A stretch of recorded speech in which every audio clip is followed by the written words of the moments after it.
13장 54절에서 58절의 마지막 13장의 말씀입니다.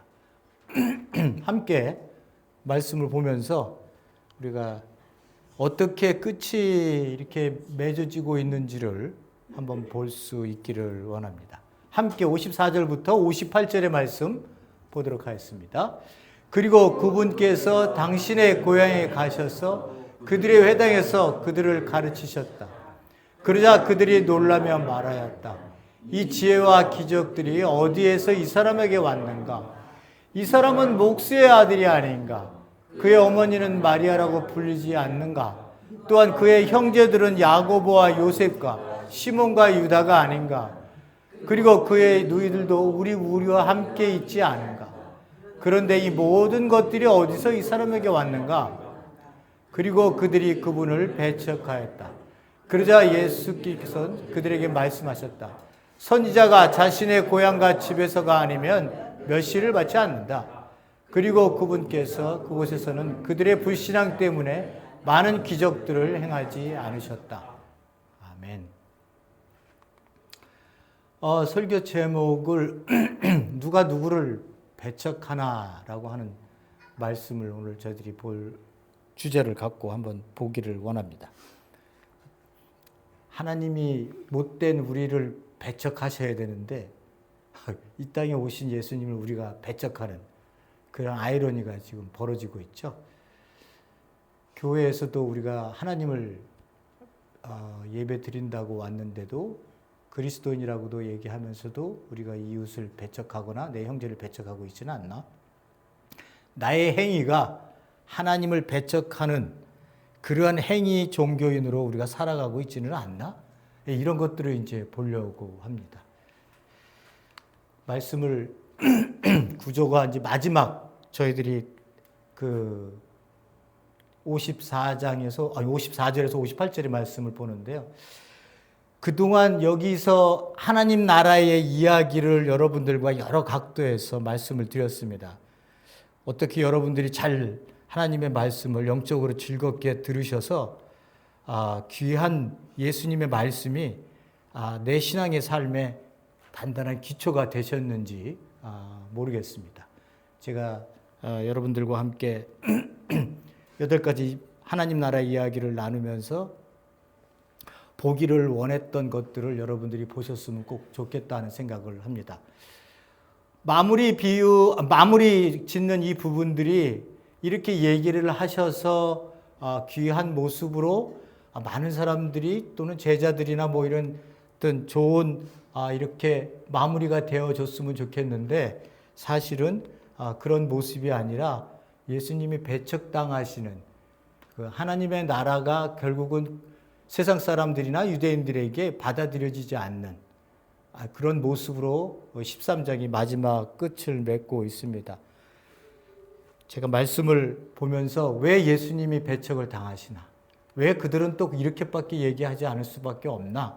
라고 하는 그 사회적인 유대 공동체 안에서의 사회적인 분위기를 좀 말씀을 드려보고요. 그래서 예수님이 말씀하신 것에 대해서 그들이 어떻게 고향 사람들이 반응을 하는지, 그래서 예수님이 결국에 그들에게 배척당하는 모습을 오늘 우리가 그걸 보면서 어떻게 우리 교회 그리고 이 세상에서 어떻게 생각해야 될지 거의 부분까지만 좀 간단하게 보도록 하겠습니다. 뭐 간단하지는 않겠지만 제가 간단하게 줄여서 얘기하는 거죠. 자, 여기 보면 예수님께서 당신의 고향에 가셨다. 그러니까 예수님이 태어나신 것은 베들레헴이잖아요. 그죠? 제가 여기 그림을 좀 봤습니다.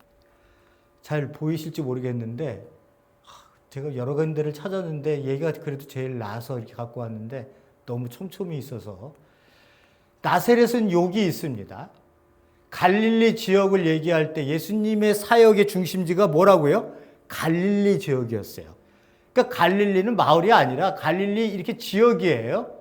이 지역에 나사렛이라고 하는 동네가 있는 거죠.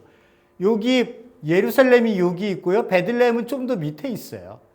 그러니까 예수님이 베들레헴에서 나셔서 나사렛으로 가셔서 예수님이 공생의 시작을 하기 전까지 여기서 머무셨다라고 하는 것이 일반적인 학자들의 대표적인 견해예요. 그러니까 적어도 25년에서 30년까지는 이 나사렛이라고 하는 고향이라고 생각하는 거죠. 태어난 곳이야 베들레헴이지만 고향인 이곳에서 마태복음 그 2장에 가보면 예수 이렇게 써 있습니다. 나사렛에 가서 사니 이는 선지자로 하신 말씀에 나사렛 사람이라 칭하리라 하심을 이루려 하게 하시기 위해서 그렇게 했다 말씀을 하십니다. 여기서 산다라고 얘기했을 때가 정착의 의미를 가지고 있는 헬라어 단어입니다. 그래서 예수님이 이 나사렛에서요 20년에서 25년은 살았다고 이야기를 하신 그 대부분의 견해들이 나오고 있습니다.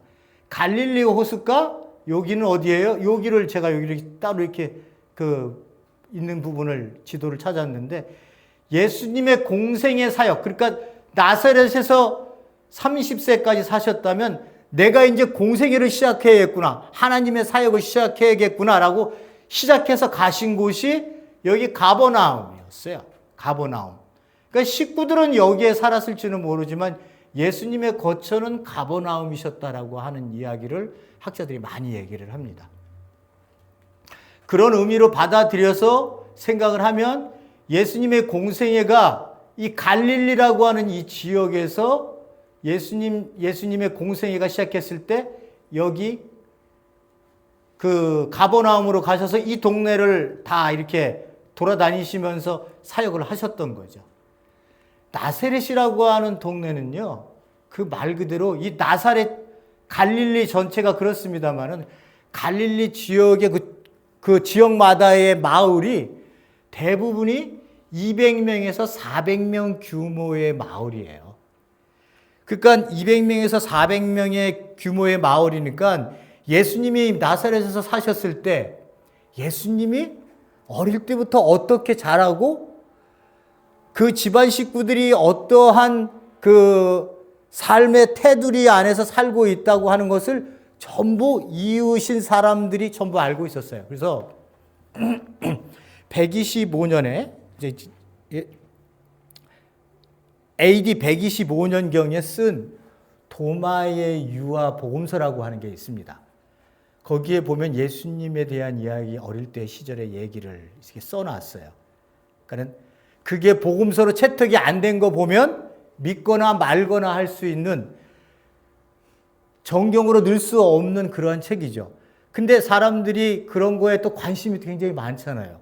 복음서에는 이제 안 나오는 말씀들이니까. 그걸 또 여러 번역서들이 자기네 그 나라 언어로 번역을 해서 이렇게 해놓은 게 있는 거 보면 좀 관심들이 많고 재미있다고 생각했었던 것 같아요. 내용이 이렇게 내용을 보면 그 예수님께서 어릴 때 예수님께서 진흙으로 새를 만드셔서 이렇게 날리셨다라고 하는 내용도 나오고요. 요셉이 너무 그 나무를 좁게 잘라갖고 예수님이 그 판자를 넓히셨다. 또 이런 이야기도 나오고요. 또 예수님이 그 어머니가 심부름을 시켜서 그 물을 길러서 오라고 이 항아리를 줬는데 가다가 예수님이 깨트리셨대요.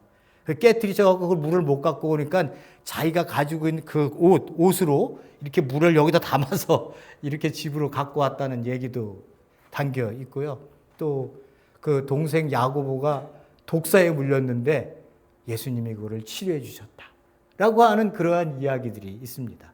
그러니까 이런 이야기들이 정경으로 우리 66권 안에 복음서 안에 못 들어와 있는 거 보면 이거는 믿거나 말거나 하는 그런 이야기들이에요. 그런 이야기도 있었다라고 하는 것을 제가 말씀을 드리는 거예요. 그러니까 유아기의 시절의 모습들, 이런 모습들은 이제 성경에서는 거의 나오지 않잖아요. 누가복음에 보면 이제 조금 간단하게 나옵니다만은. 왜 그런 말씀을 드렸냐 하면 그만큼 이 동네가 작기 때문에 예수님이 자란 이 나사렛이라고 하는 곳이 모두 혈연과 지연 그리고 혼인 이런 걸로 연결되어져 있는 혈연 중심의 공동체였어요. 그러니까 옆집 사람이 예수 그러면 예수 제 어릴 때부터 이렇게 했고 성격도 좀 어떻고 뭐 이렇게 그가 자라서 그가 이제 30대가 돼서 그 고향을 떠나기 전까지의 함께 모든 공동체 사람들이 그 가정을 서로 간에 너무 잘 알고 있는 거예요. 그 가정마다요. 그래서 거기서는 나라고 하는 존재가 중요하지 않아요. 누가 중요해요? 나라고 하는 존재의 중요성보다도 그 가족 공동체의 일원의 한 사람으로 아버지가 무엇을 하느냐? 아버지가 목수라 그러잖아요. 여기 보니까 목수의 아들 아니야? 이렇게 얘기하는 것처럼 목수의 아들이라고 하는 것에 그래서 또 마가복음에서는 예수님이 목수다 이렇게 얘기는 하고 여기서는 목수의 아들이다 이렇게 얘기를 하는 것처럼 이 사람들이 맨 처음에 얘기한 이유가 뭐냐 그러면 너의 가정의 정체성의 아버지가 목수다라고 하는 것을 이 사람들에게는 이 주위 마을 사람들에게는 가장 중요한 그들의 가정을 대표할 수 있는 이야기들이에요. 그러니까 서로가 서로를 너무 잘 아는 거예요. 그러니까 그런 프라이버시라고 하는 것이 존재하기가 굉장히 어려웠을 만큼 너무나 예수에 대해서 너무 잘 알고 있었어요. 장남이었던 그 예수에 대해서요.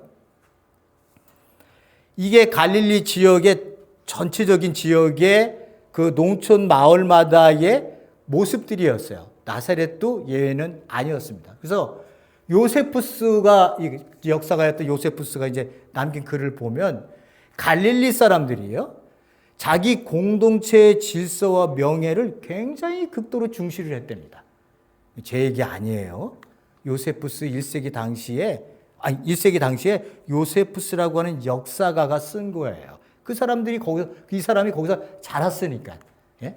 그리고 난 다음에 이제 이 글을 쓴 거고. 그리고 그 사회사나 그 문화 인류학적으로 내놓은 그 문서에 보면 지중해 사회는 그 지중해를 끼고 있으니까 거기는 집단 중심 사회였고 이 정체성은 내가 누구인가가 중요한 거 아니라 너가 어디에 속해 있냐라고 하는 것에 가장 정체성의 중심이 있었답니다.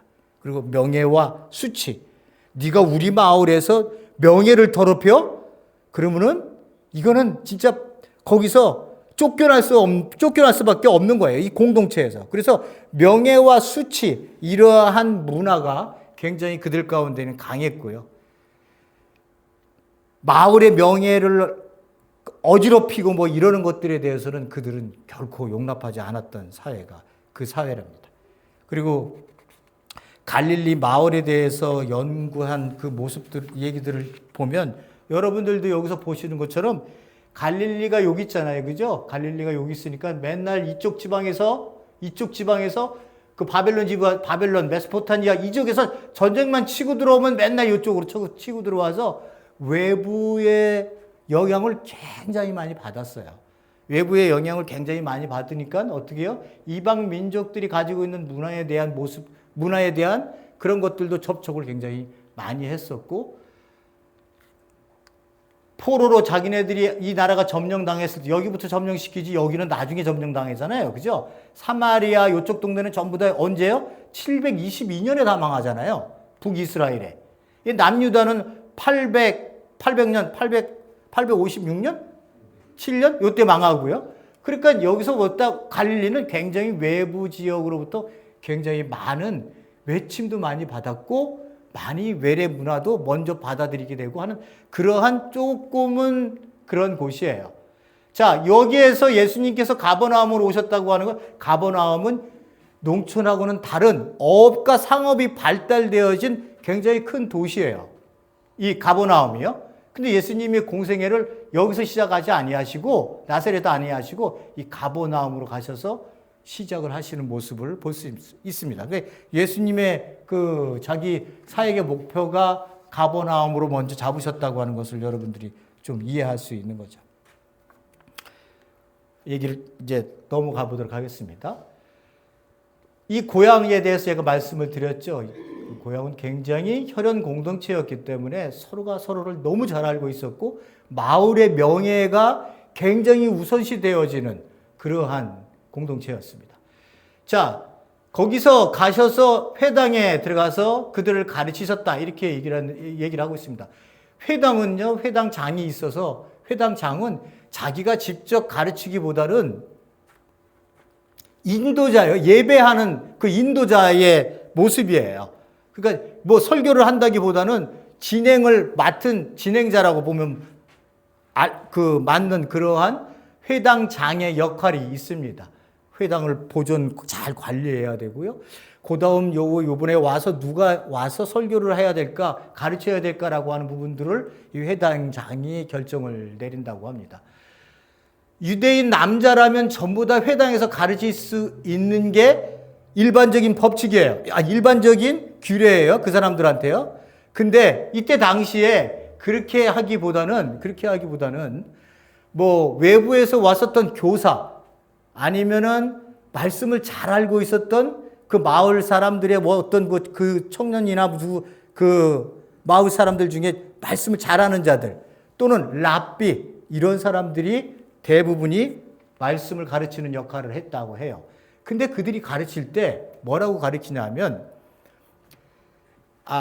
랍비 이제 어떤 말씀을 주면 랍비 누구는 이 말씀에 대해서 이렇게 말씀을 하셨습니다. 아니면 구약에서 말씀을 이렇게 하나님께서 말씀하셨습니다. 그것을 우리는 선생들이나 랍비들이 교사들이 이렇게 그것을 해석해 주었습니다라고 이렇게 자기의 의견을 내놓는 게 아니라 그들이 이미 가지고 있는 그 틀 안에서의 해석되어진 것들을 그 안에서 이제 말씀을 가르칠 때 그런 것들을 말씀을 가르치게 하셨다고 얘기를 해요. 근데 자, 예수님이 어쨌든 회당에 들어가서 말씀을 가르치셨다. 이렇게 얘기를 하고 있습니다. 가르치셨다라고 하는 동사가 미완료 동사로 쓰여 있어요. 미완료 동사니까 그러니까 이 동사가 예수님께서 회당에서 가르치고 있는데 그들이 여기서 깜짝 놀라면서 너 어디서 왔냐? 내가 너 누군지 다 아는데 그렇게 여기서 시비를 걸어서 여기 그만두게 되었는지 동사 자체는 다 끝나지 않은 동사예요. 중간에 어떻게 가르치고 있었다는 것을 진행을 얘기하고 있는 건지는 모르겠습니다만은 어쨌든 이 동사가 가르쳤다라고 얘기를 하지만 가르치는 중간에 방해를 해서 못 가르치게 되었는지도 모르겠습니다. 어쨌든 분위기가 그래요. 회당도 예수님께서 그냥 회당이라고 얘기를 하지 않고 그들의 회당라고 얘기를 하십니다.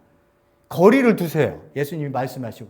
이 이후로는요, 예수님 마태복음에 절대 회당 안 들어가셨어요. 절대 회당 들어간 얘기가 없습니다. 마지막이에요, 이게. 그러면서 예수님께서 말씀을 그들의 회당이라고 얘기를 해요. 거리를 두시는 듯한 그러한 뉘앙스로 이 말씀을 쓰고 있습니다. 가르치셨어요? 예수님이 가르치는 여러분들의 모습 아시잖아요. 내가 말하노니, 내가 너희에게 말한다. 옛사람이 말한 바 너희들 살인하지 말라. 그렇게 니네들 들었지. 내가 너희에게 말하는데 라고 이렇게 말씀하시는 거 아니에요? 이게 왜 문제가 됐느냐? 이 사람들은 제가 아까 말씀드렸듯이 랍비나 교사나 뭐 이런 사람들이 오면 그때 당시에 해석되어진 그 틀 안에서 그들이 이렇게 해석을 우리의 선배들이 했습니다. 믿음의 조상들이 했습니다. 이렇게 이야기를 하는 것이 관례인데 예수님은 어떻게 해요? 회당에서 가르쳤을 때 우리가 봤었던 것처럼 자신의 권위를 갖고 이야기를 하시거든요. 항상.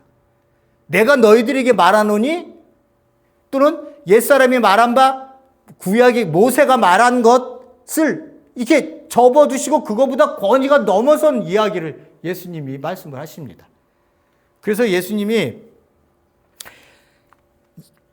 내가 너희에게 오늘 말한다 또는 이 말이 너희의 귀에 응했다라고 하는 이 엄청난 선언을 하는 거를 마태복음 7장에 이렇게 좀 저희들이 봤습니다만은 예수님의 가르침이 일반 서기관이나 바리새인들이 가르침과는 다른 자기의 권위 안에서 나오는 그러한 가르침을 예수님이 하고 계셨다고 하는 것을 우리가 여기서 짐작하고 추측해 볼 수가 있어요. 여기서는 얘기하지 않지만 예수님이 가르치러 오셔갖고 랍비 누가 이렇게 얘기했어. 구약에서는 이렇게 얘기했지. 이렇게 얘기를 하시지 않았을 거라는 거예요.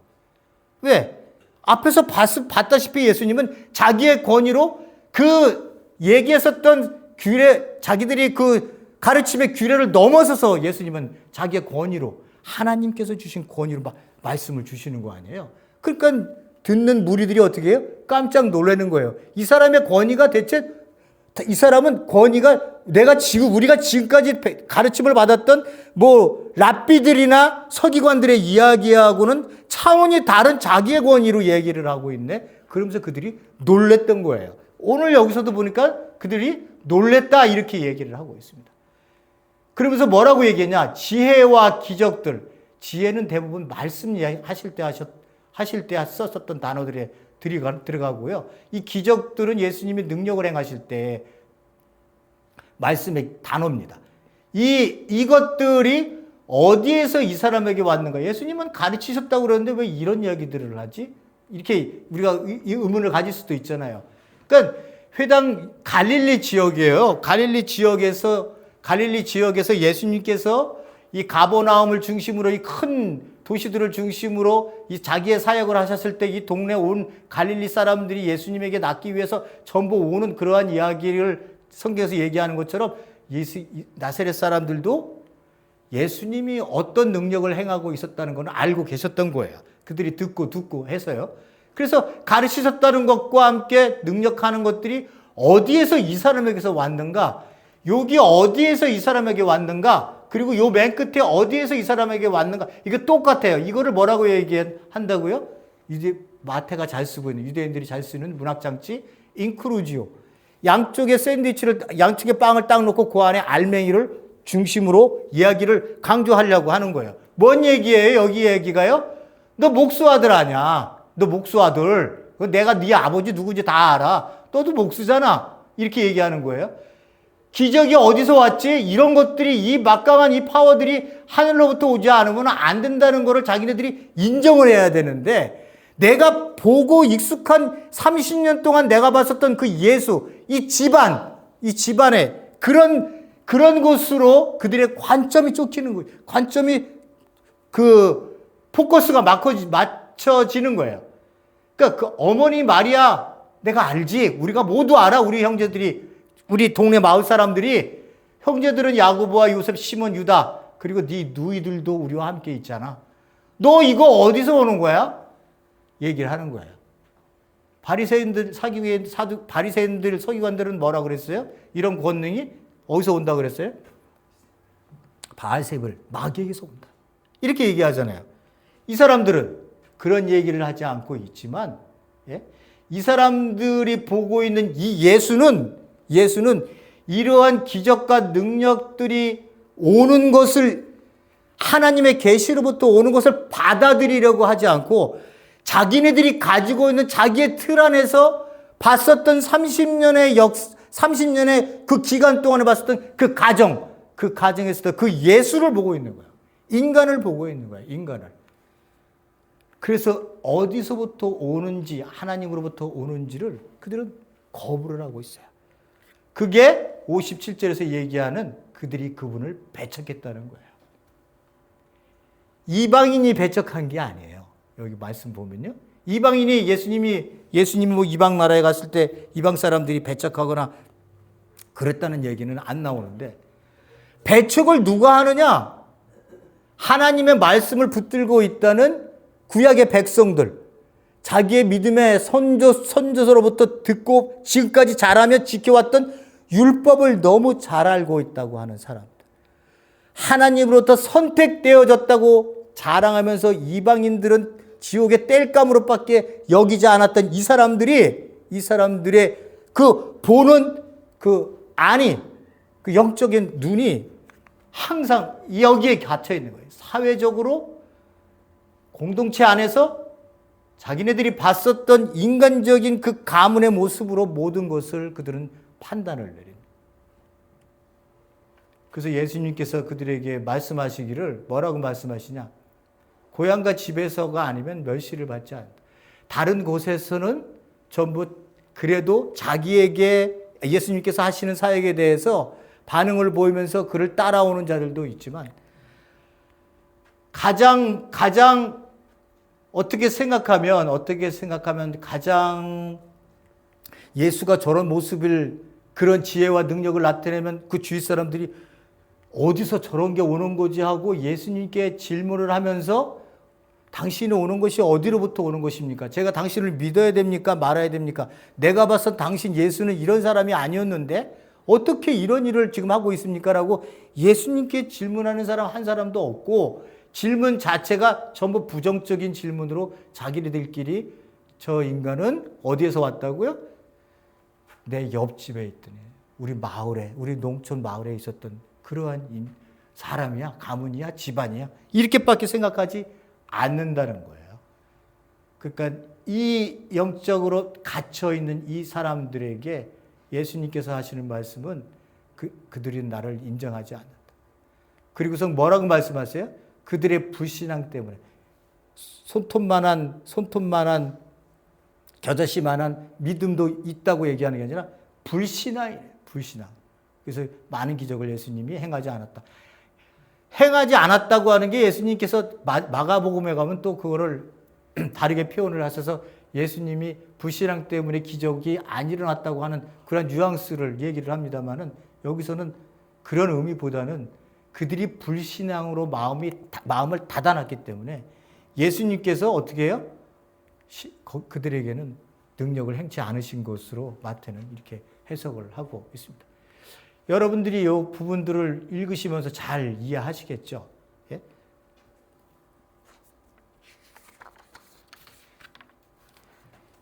나사렛의 비극은요, 우리가 이렇게 봐야 합니다.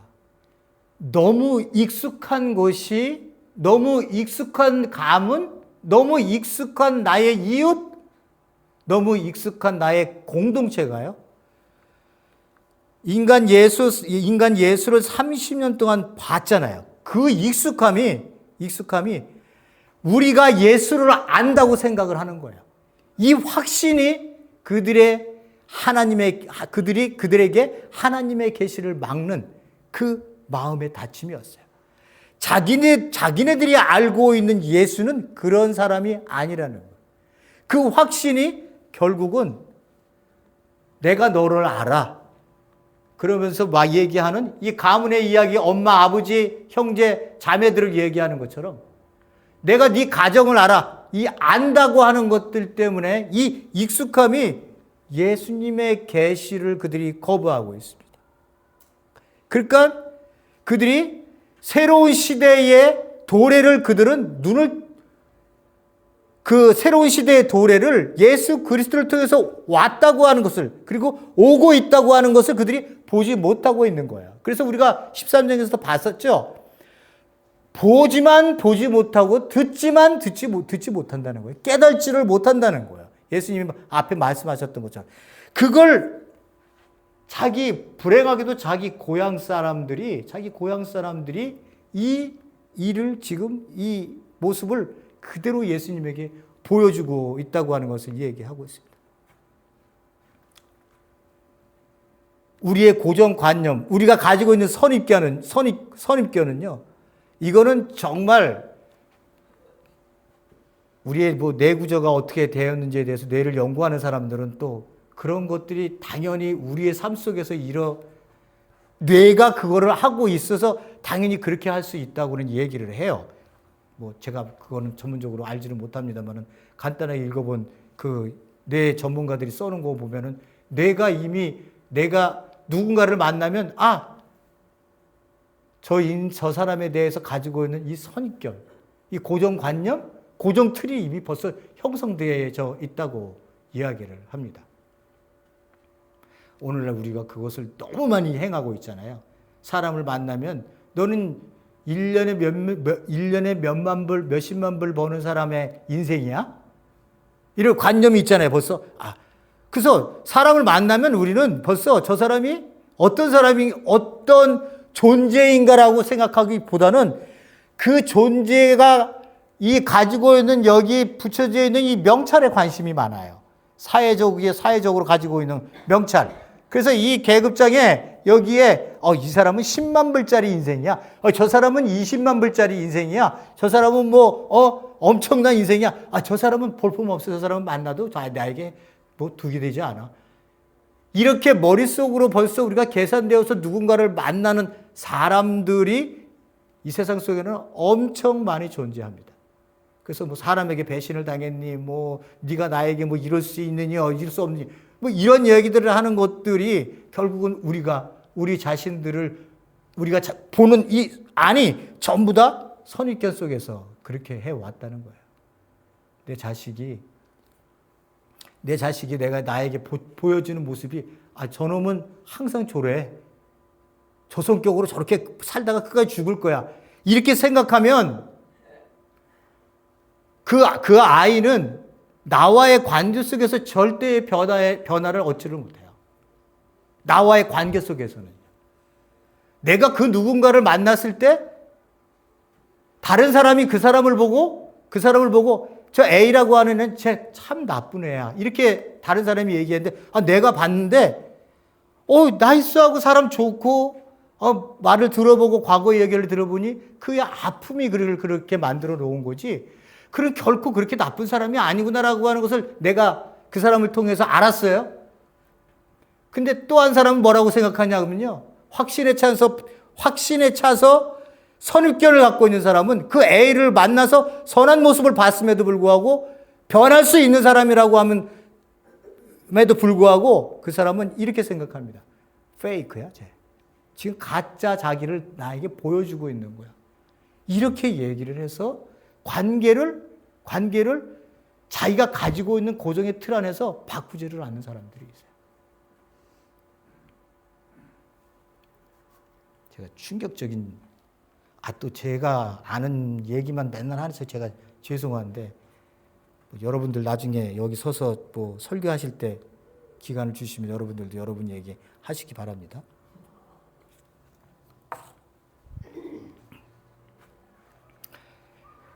고정관념이 굉장히 무섭다고 하는 것을 제가 한번 어릴 때지만 경험한 적이 있어요.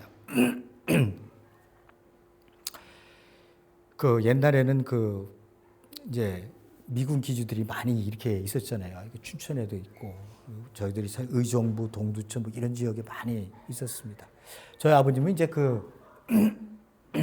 양복점을 이제 하셔서 거기서 이제 터를 잡으시고 우리가 교육을 받고 그렇게 했습니다. 근데 그때만 해도 굉장히 어려우니까 이제 미군 부대에 들어가 갖고 미군 부대에서 나오는 음식들 이런 것들이 굉장히 귀했죠. 그리고 왜 이렇게 맛있었는지 모르겠어요. 저희 아버님도 양복을 하러 이제 그 부대 안에 들어가면 이렇게 이제 양보를 하겠다고 하는 사람이 있으면 그걸 맞춰갖고 집으로 이렇게 들어오셔서 이제 공장에서 이제 그거를 이제 만들어서 이렇게 갖다 주고도 그러니까 패스가 필요하잖아요. 그 미군 부대에 들어가려면 패스가 필요하잖아요. 어떨 때 아버지가 그 아이스크림을 하나 갖고 왔는데, 야, 이거는 너무나 맛있는 거예요. 야, 이 머리 털라고 이런 거는 처음 먹어보는 그런 아이스크림. 너무너무 맛있어. 너무너무 맛있어. 아버지가 거기를 갔다 오시는 분 이렇게 보는 거예요. 뭐 갖고 오시는. 그만큼 어려웠던 우리 시대예요. 그러니까 동네 사람들도 굉장히 어렵죠. 굉장히 어렵습니다. 힘들어요. 그렇지만 전부 다 알아요. 집안들을. 왜? 내가 그때 초등학교 다녔으니까 나하고 같은 반 초등학교 애가 그 여학생이었는데 걔도 나하고 같이 초등학교 다녔으니까 그 집안이 우리가 살았던 집안에서 그 산 쪽으로 조금 올라가면 이렇게 보면 보이는 데서 살았는데 그 친구도 이제 맨날 학교 저랑 같이 가니까 뭐 이제 서로 잘 알고 집안도 알고 뭐 하는지 다 알고.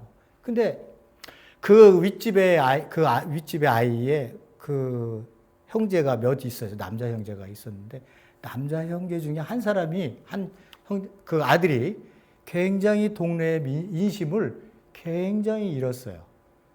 굉장히 잃었고 못됐다고 얘기하고 또 사람들한테 굉장히 많은 여러 가지로 해를 끼치고 그래서 좀 뭐 어디를 갔다 왔는지 뭐 모르겠습니다만은 어쨌든 굉장히 소문이 안 좋았어요. 그래서 보고 있는 우리들도 저 형 만나면 안 되는데 그러면서 이렇게 조금 피할 만큼 이렇게 조금 그런 이제 아들이었습니다. 근데 이제 그 어머니가 이제 부대를 이렇게 이제 일을 하시고 왔다 갔다 하시는 그런 일을 하셨던 모양이에요. 어릴 적에 생각엔 제가 그래요. 그래서 그분이 이렇게 나오시다가 그가 이제 어머니가 애들이 많으니까 애들을 주려고 뭐 좀 이제 쪼그레시니 뭐 조금 다수 물 좀 되는 거를 값이 나가는 거를 좀 이렇게 가지고 나오시려고 했었던 모양이에요. 그럼 그 앞에서 이제 잡거든요. MP가 그 헌병이죠, 헌병. 헌병이 이제 이렇게 잡아요. 이렇게 검색 다 하고 그래요. 잘 알면 그냥 뭐 이렇게 가라 그러는데 저 이제 그런 친구, 그 깐깐한 친구들이 있어서 걸렸는지 어쨌든 걸렸어요. 이제 걸렸는데 걸리니까 그 어머니는 이제 집에 간다고 몸부림치면서 막 소리 지르고 막 싸움이 나고 거기 막 헌병하고 그 어머니하고 막 난리가 나고 그러니까 사람들이 어떻게 했어요? 다 나와서 그걸 보는 거예요. 그런데 어떻게 못해요? 그 누구도. 왜? 거기서 누가 제3자가 끼어들어서 잡히면 그냥 자기만 손해야. 이 뭐 자초지종이고 뭐고 없어. 무조건 그때 제가 느꼈던 것들은 미군의 파워가 얼마나 센지를 제가 어린 시절에도 봤으니까요. 그냥 다 그냥 영창으로 다 들어가는 거야. 감옥으로. 미군하고요. 한국인하고 싸웠어요. 미군은요, 힘이 좋잖아요. 주먹 하나가 이만해요. 어릴 때 봤는데도 이만해. 우리 한국 사람들은 요만해요. 예, 요만해요. 한 방 이렇게 치잖아요. 그냥 비벼서 피 터지고요. 저는 어릴 때 무지하게 우리 한국 사람들이 그런 사람들한테 많이 당하는 걸 많이 눈으로 봤어요. 그래서 저는 미웠어요, 그 사람들이. 지금이야 이제 뭐 다 커서 사람이 사람을 관계를 이해한다 그러는 게 이제 어떤 관계로 이해되는지 아니까 그런 마음은 없지만 그때 어릴 때는 저는 미웠어요. 그 사람들이. 한국 사람들을 그렇게 때리는 게 싫었어요. 그리고 때렸는데 맞았는데 경찰 감옥 교도소는 한국 사람이 가요. 그 사람은 이틀 있으면 또 나와서 활개치고 돌아다녀요. 그런 게 싫었어요.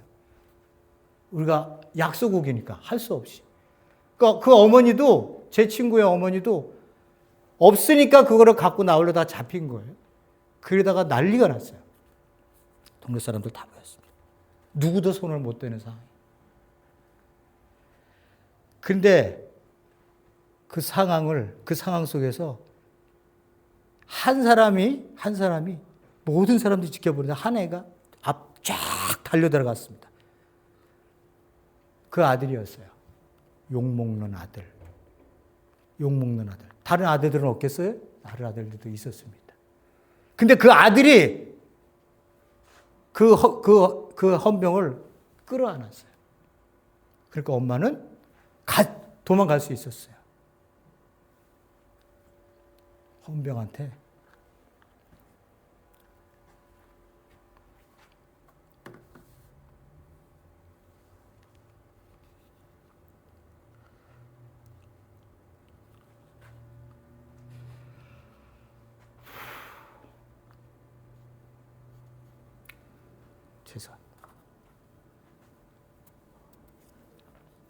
무지하게 맞았어요. 몽둥이로.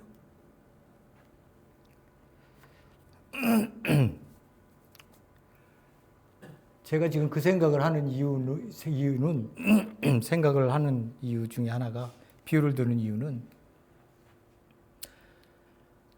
사람이 우리가 가지고 있는 그 나쁜 아들 결국은 그가 얼마나 가정을 사랑하고 엄마를 얼마나 극진히 내가 두들겨 맞고 피투성이가 되더라도 엄마를 구해야겠다고 유일하게 나선 단 한 사람이었어요.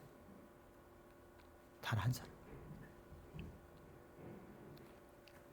그래서 제가 너무 잘 알아서, 너무 익숙해서, 쟤는 저래. 이렇게 박아놓고 생각하고, 그런 식으로 대하는 그러한 것들을 이렇게 말씀을 준비하다가 갑자기 그 생각이 나서 제가 어릴 때의 충격. 어휴, 저 사람이 어떻게 저렇게 이 자리에서, 이 무서운 자리에 그 무릅쓰고 저렇게 나갔을까? 개인적인 제 충격이 있어서 여러분들에게 한번 말씀을 드려봅니다. 여러분, 교회 오래 다니면요, 여러분 잘 아시잖아요. 여러분들 지금 앉는 자리 쪼르륵 이렇게 앉으셨잖아요. 누가 와서 그 자리에 앉아봐요. 불편하죠? 예? 그것도 불편해요, 우리는. 그것도. 예?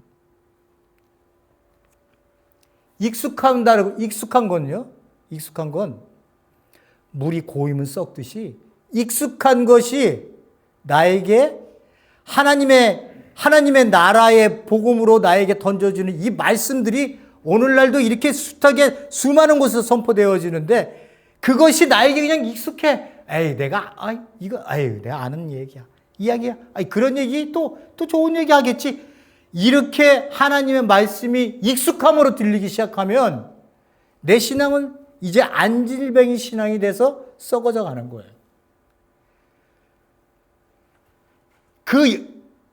그리스도를 믿는다는 거는요, 이 익숙함에서 떠나는 거예요. 우리가 익숙했던 건 뭐예요? 세상적인 삶이에요. 세상적에 살았던 이 삶, 요거 익숙해요. 예? 사람을 만나면 계산 머리하고 돈이 될 건지 안 될 건지 나에게 이익이 되는지 안 되는지도 생각하고, 그리고 내가 어떻게 아부를 해야 잘 되고 누구를 만나야 줄을 서고 권력을 가질 수 있고 그나마 살 수 있는 자리에 가정을 이끌 수 있겠구나라고 하는 요 익숙한 자리가 있었어요. 근데 하나님의 계시가 하나님 예수 그리스도를 알게 됨을 통해서 이 익숙함에서 내 자신이 더 이상 있을 수 없다는 것을 알았어요. 그래서 이제는 어디게 해요? 낯선 곳으로 우리의 삶의 자리가 옮겨지는 거예요. 낯선 삶의 자리요. 그래서 과거에는 너 보면 저 죄 짓고 그랬으면 너 짓고 나 죄 짓는데 뭐 얘기 안 해.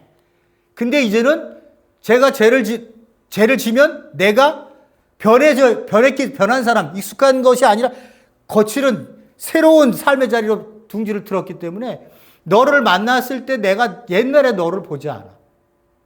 나도 과거의 삶을 살지를 않아.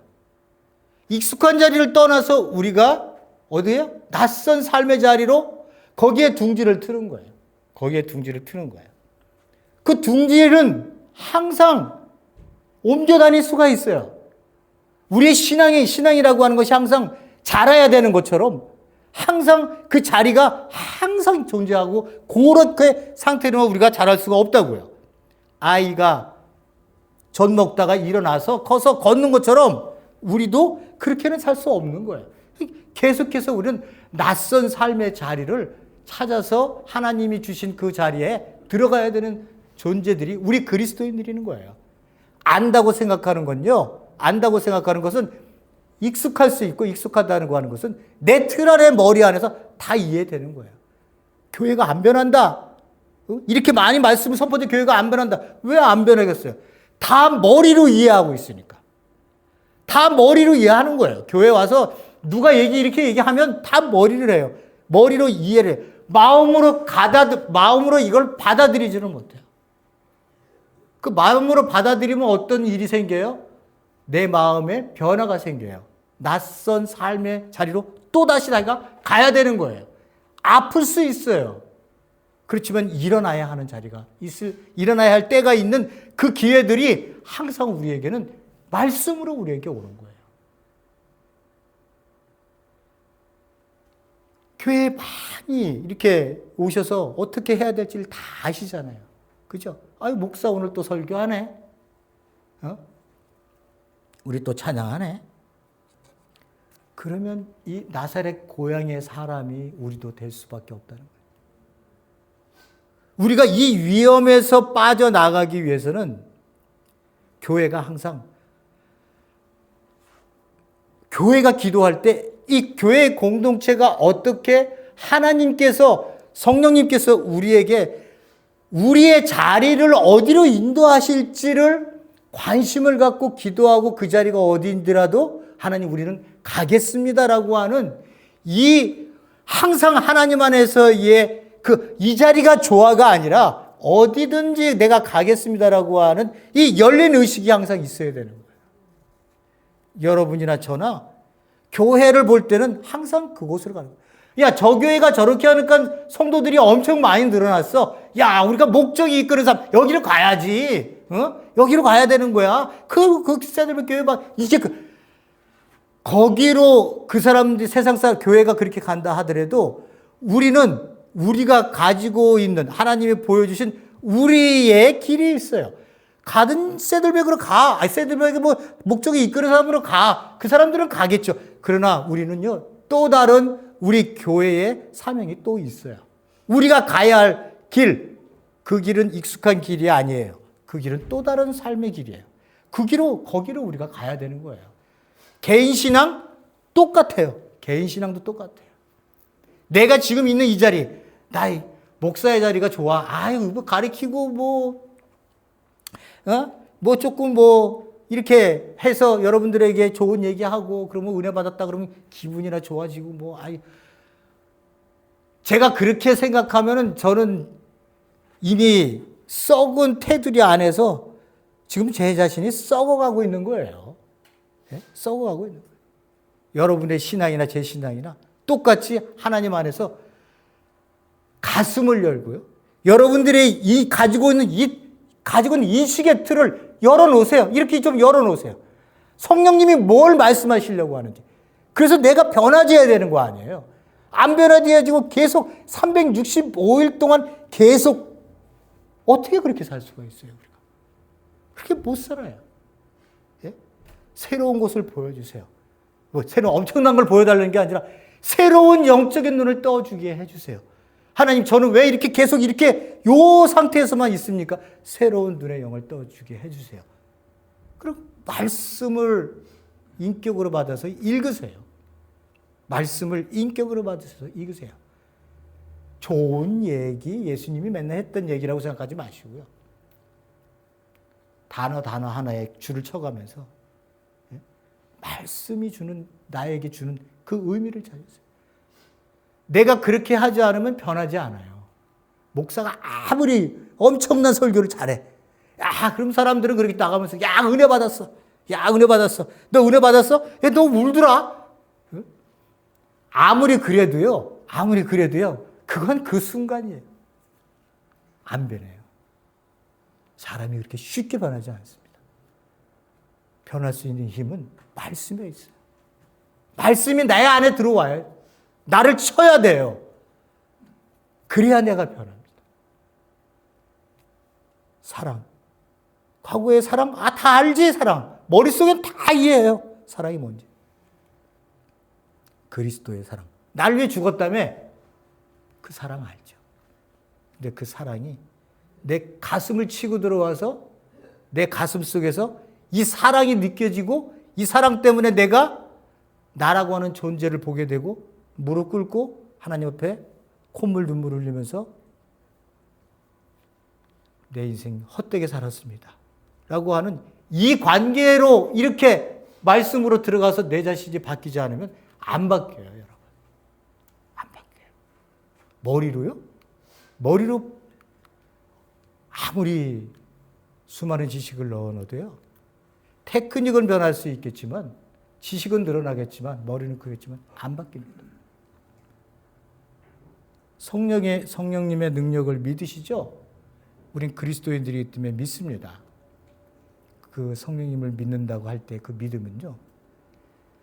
나라고 하는 존재가 하나님 안에서 어떻게 기뻐하시는 모습으로 변해갈 걸 꿈꾸는 거를 믿으셔야지. 예? 그래서 하나님이 기뻐하시고 나의 나됨을 행복해하는 은혜가 있는 이 기쁨을 내가 생각하셔야지. 아무리 많은 설교를 들어서 은혜를 받아도요. 교회 문턱 한 발짝 나가서 하는 삶의 우리의 모습들은 변함지 않는 모습들이 훨씬 많습니다. 제가 봤었던 또 하나 기도원에서 엄청 그냥 저 어릴 때니까 고등학교, 중학교 때 막 80년대, 90년대 엄청 났잖아요. 기도원에서 떠나가도록 사람들이 다 기도했어. 그리고 이제 예배가 끝나갖고 은혜 받아갖고 얼굴들이 훤해. 근데 거기는 기도원이라 차가 없어요. 버스가 기다리고 있어요. 그 줄을 서잖아요. 그 은혜 받았다는 사람들이 줄 서는데 내가 앞에서 새치기 했다고 싸우고 있어요. 예? 새치기 했다고. 너 왜 새치기 했어? 그렇게 안 된다. 은혜 받아도요, 그 순간이에요. 순간. 그 은혜가 나에게 어떤 의미를 줬는지를 좀 더 깊게 내 자신을 성찰하면서 그거는 아내하고 상의할 필요도 없는 거 아니에요. 하나님 안에서 내가 내 자신을 성찰하는 거 아니에요. 은혜 열심히 받았다고 했는데, 그래. 내가 곧 한 사람 뒤에 쓰면 어떻고 두 사람 뒤에 쓰면 어때요? 예? 그거 갖고 싸워요? 그거는 아니에요. 여러분들이 잘 생각하셔야 돼요. 자신을 성찰하지 않으시면 자라나질 않아요. 자신을 성찰해야 됩니다. 나의 어두운 부분들을 어떻게 하나님 안에서 밝게 빛들 것인지, 나의 이 못난 부분들을 어떻게 하나님 안에서 바르게 하나님 안에서 하나님이 기뻐하시는 모습으로 가야 할지, 이런 부분들에 대한 내 성찰이 주님 안에서 그 신앙을 이렇게 밟고 이렇게 올라가야 되는 거 아니에요, 우리가. 예? 그래야 우리의 삶의 자리가 나사렛 사람들처럼 그런 것들로 익숙하지 않고 우리의 삶이 새롭게 변화지는 모습으로 우리가 살아갈 수밖에 없다. 살아가져야 된다라고 하는 것을 여러분들에게 오늘 말씀을 들으시면서 본문의 말씀을 맺도록 하겠습니다. 고맙고 감사하신 하나님 아버지, 우리는 안 사는 사람들이 없습니다. 전부 다 삽니다. 전부 다 산다고 얘기하고 전부 다 우리는 하나님을 잘 믿는다고 얘기를 합니다. 그래서 내가 교회는 맨날 나가지만 내 자신은 한 번도 성찰하지 않습니다. 한 번도 성찰하지 않으니 내가 무엇이 잘못됐는지를 모릅니다. 그 자리가 익숙하고 그 틀이 나를 만족해하고 있으니까 그것이 여기가 좋사옵나이다라고 얘기하는 그런 신앙인들이 교회 안에 너무나 많이 있습니다. 우리는 너무나 그런 것들을 많이 봤습니다. 하나님, 우리로 내 자신을 성찰하게 도와주시옵소서. 주님 안에서 나를 보게 하시고 주님 안에서 내가 어떤 존재인지에 대한 절절한 내 가슴을 두드리며 아파하는 그러한 우리의 신앙적 본질의 모습을 내가 찾아가는 그런 존재가 되게 도와주시옵소서. 교회가 세상의 풍조에 휘둘리지 않게 하시고 교회가 가야 할 길에 모든 의식들을 열어놓고 하나님은 우리 교회에게 주시는 사명을 우리가 밝게 볼 수 있는 또한 그러한 우리 교회가 되기를 간절히 소원하고, 수많은 교회들이 이렇게 하나님 앞에 나옵니다. 하나님, 우리가 모든 교회들이 자기의 본질들이 있을 것입니다마는 또한 그 교회들도 하나님 안에서 자기의 자리를 찾는 그런 존재들이 되게 도와주시옵소서. 예수님 이름으로 기도했습니다. 아멘.